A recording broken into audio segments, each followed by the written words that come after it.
نحمد و نصلی علی رسولہ الکریم اما بعد فاعوذ باللہ من الشیطان الرجیم بسم اللہ الرحمن الرحیم اللہم صلی علی سیدنا و مولانا محمد و علی آلہ وسلم۔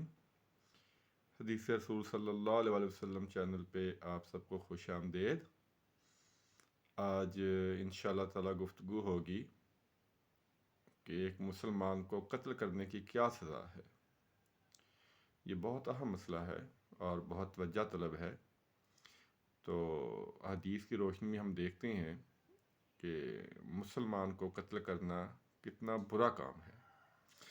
یہ سب سے پہلی جو حدیث ہے ترمذی شریف کی حدیث ہے 1395 اور سنن ابی داؤد میں یہ حدیث موجود ہے 4270 نمبر پہ، اور عبداللہ بن عمر رضی اللہ تعالی عنہ اس کے راوی ہیں۔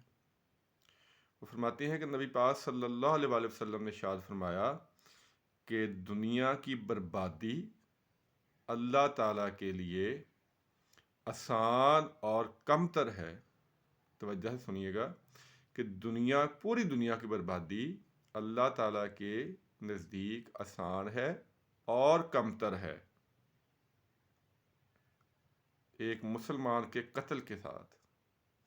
یعنی کہ اگر ایک مسلمان کو قتل کر دیا جائے تو اللہ تعالیٰ کے نزدیک اس کی زیادہ اہمیت ہے بجائے اس کے کہ اللہ تعالیٰ پوری دنیا کو برباد کر دے۔ یہ ہے ایک مسلمان کو قتل کرنے کا وبال، کہ اللہ کے نزدیک ایک مسلمان کی جان کتنی زیادہ عزیز ہے۔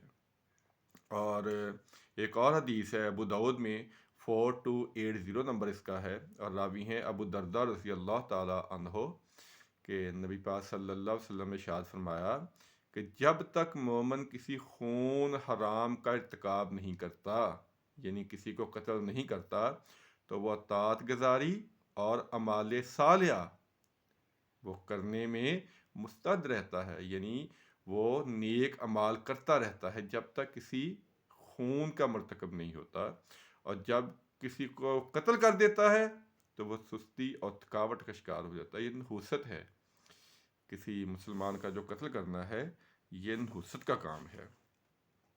اور ایک اور حدیث ہے ابو ہریرہ رضی اللہ تعالی عنہ اس کے راوی ہیں، بہت پیاری حدیث ہے یہ، کہ آپ صلی اللہ علیہ وآلہ وسلم نے ارشاد فرمایا کہ اگر پوری دنیا کے لوگ، زمین و آسمان کے تمام باسی، ایک شخص کو، ایک مومن کو قتل کرنے میں شریک پائے جائیں، توجہ سے سنیے گا کہ اگر پوری دنیا کے لوگوں نے مل کے صرف ایک مسلمان کو قتل کیا ہو، ایک مومن کو قتل کیا ہو، تو اللہ تعالیٰ ان سب کو چہرے کے بل جہنم میں گرا دے گا۔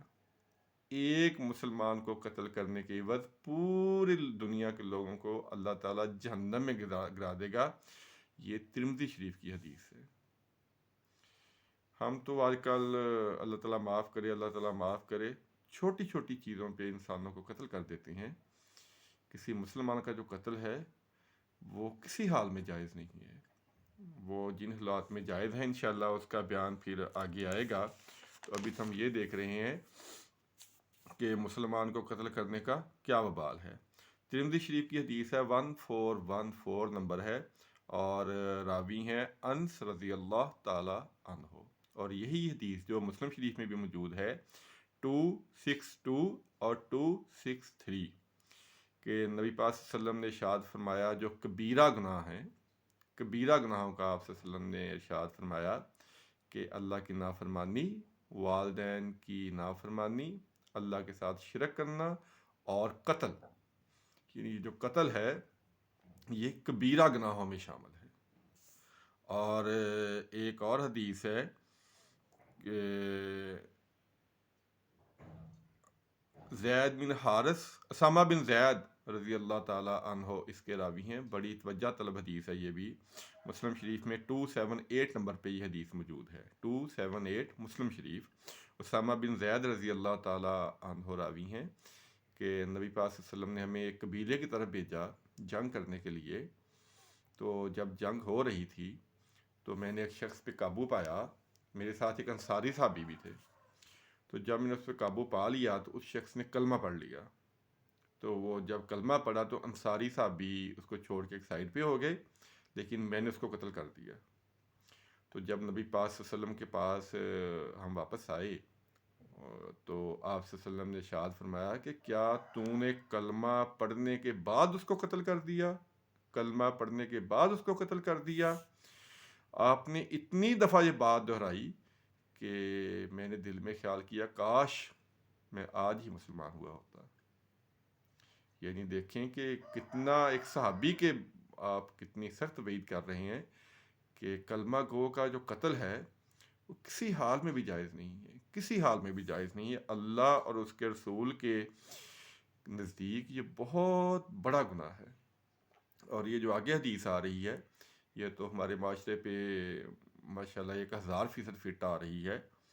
مسلم شریف کی حدیث ہے 2334 2334 اور ابو ہریرہ رضی اللہ تعالیٰ عنہ اس کے راوی ہیں.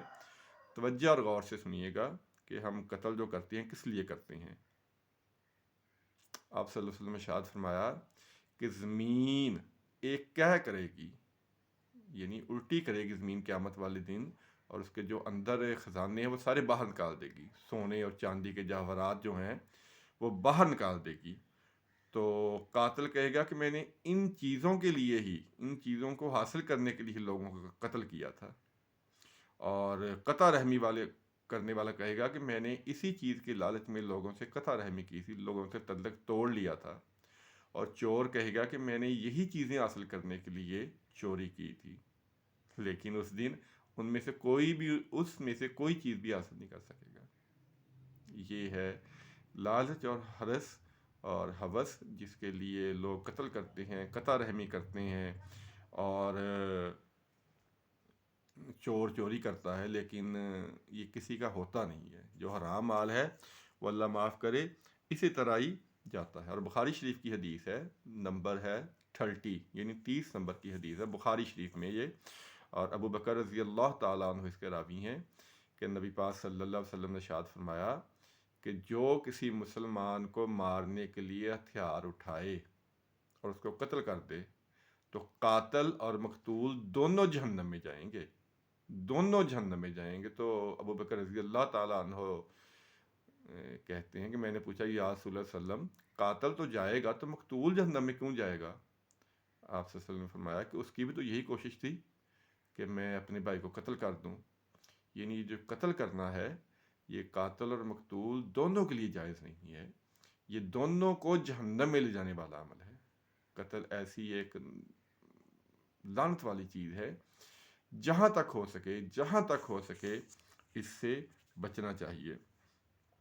اور بخاری شریف میں حدیث ہے 2480 کہ نبی پاک صلی اللہ علیہ وسلم نے ارشاد فرمایا کہ جو شخص اپنے مال کی حفاظت کرتے ہوئے مارا جائے وہ شہید ہے. یعنی کوئی آپ سے آپ کا سامان لوٹنا چاہتا ہے اور آپ اس سے مقابلہ کرتے ہیں، خدا نخواستہ اگر آپ قتل ہو جائیں تو آپ کو شہید کا درجہ ملے گا. یہ بخاری شریف کی حدیث ہے 2480. اور یہی حدیث مسلم شریف میں موجود ہے، اس کا نمبر ہے 361. یہ آپ کو میں نے روایتیں 2 بتا دی ہیں. اور عائشہ رضی اللہ تعالیٰ عنہا روایت کرتی ہیں، مسلم شریف میں حدیث یہ موجود ہے 2858. اس سے لے کے کونورٹ 3-4 حدیثیں ہیں 2862 تک جا رہی ہیں. یہ 4 حدیثیں ہیں. یہ عائشہ رضی اللہ تعالیٰ عنہا راویاں ہیں کہ نبی پاک صلی اللہ علیہ وسلم نے فرمایا کہ 5 جانور ایسے ہیں ان کو ہر حال میں قتل کر دیا جائے گا. عائشہ رضی اللہ تعالیٰ عنہا اس کی راویاں ہیں کہ نبی پاک صلی اللہ علیہ وسلم نے فرمایا 5 جانور ایسے ہیں ان کو ہر حال میں قتل کیا جائے گا: چوہا، بچھو، چیل، کوا اور کاٹنے والا کتا. یہ جو 5 جانور ہیں ان کو ہر حال میں قتل کر دیا جائے گا. اور بخاری شریف کی حدیث ہے 6896، اس کا نمبر ہے. اور ابو الدرداء رضی اللہ تعالیٰ عنہ راوی ہیں کہ نبی پاک صلی اللہ علیہ وسلم نے ارشاد فرمایا جس شخص کے جسم میں کوئی زخم لگ جائے اور وہ معاف کر دے تو تو اس کی وجہ سے اللہ تعالیٰ اس کا ایک درجہ بلند کر دیتے ہیں کہ اگر کسی نے خدا نخواستہ آپ کو زخم لگایا ہے اور آپ اس کو معاف کر دیتے ہیں تو اس کا بہت درجہ ہے. تو یہ جو قتل کے معاملے ہیں یہ بڑا نازک معاملہ ہے. اللہ تعالیٰ ہم سب کو اس سے محفوظ رکھے. اور ایک اور حدیث ہے کہ نبی پاک صلی اللہ علیہ وسلم نے ارشاد فرمایا، بخاری شریف میں حدیث ہے، 85 اس کا نمبر ہے، 85 نمبر حدیث ہے یہ، کہ ایک ایسا وقت آئے گا کہ علم اٹھ جائے گا، علم ختم ہو جائے گا، جہالت ہوگی اور حرج ہوگا. تو صحابہ نے پوچھا یا رسول اللہ علیہ وسلم یہ حرج کیا ہے؟ تو آپ صلی اللہ علیہ وسلم نے ارشاد فرمایا کہ قتل. آج کل وہی دور آ چکا ہے کہ چھوٹی چھوٹی باتوں پہ لوگ ایک دوسرے کو قتل کر دیتے ہیں. یہ بہت بہت ہماری بدقسمتی ہے. اور قیامت والے دن جو حقوق العباد ہوں گے، نبی پاک صلی اللہ علیہ وسلم نے ارشاد فرمایا کہ سب سے پہلے جس چیز کا حساب لیا جائے گا وہ خون کا ہوگا، قتل کا ہوگا. یہ بندے کو وقتی طور پہ غصہ آ جاتا ہے، اور اگر تھوڑا سا اپنے غصے کو کنٹرول کر لیا جائے انشاءاللہ تعالی ہم اس سے بچ سکتے ہیں. یہ جہنم میں لے جانے والا عمل ہے کسی مسلمان کو قتل کرنا. یہ بہت بڑا گناہ ہے. یہ حدیث میں نے آپ کو روایت کر دی ہیں کہ اللہ کرے کہ کوئی یہ بیان سن کے اپنے غصے پہ کنٹرول کر لے اور قتل جیسے گنونے فعل سے باز آ جائے.